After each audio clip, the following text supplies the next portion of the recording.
Just call me Caroline. Ang ganda-ganda ng pangalan mo, Paskong Pasko, Caroline. Ben, Caroline. Basta, paraw na rin yun. Sige, umalis na nga kayo. Mamaya magkasala pa ako eh. Get off my face! Eto na, sorry! Sorry, pasensya ka na. Pasensya kung hindi maganda yung pinakita ko sa'yo kanina. Kung umalis ka, kinausap ako ng lola at tatay ko. May punto naman sila.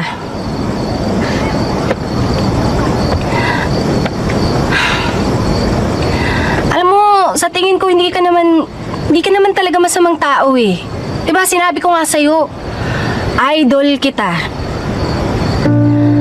Pero sana, totoo lahat ng sinasabi mo sa akin. Totoo ang lahat ng mga sinabi ko sa'yo. Oo! Tarantado akong tao. Pero hindi ako masama. At lahat ng mga sinabi ko tungkol sa mga gerero, totoo yun. Dahil kapag nanatili ang mga gerero sa City Hall, patuloy lang na maghihirap ang mga tao dito sa Maynila. Tama ka! Tama ka! Naging biktima din ng mga gerero ang tatay ko. At nakikita ko yun. Nakikita ko kung paano nila pinagagalaw ang mga tao sa presinto namin.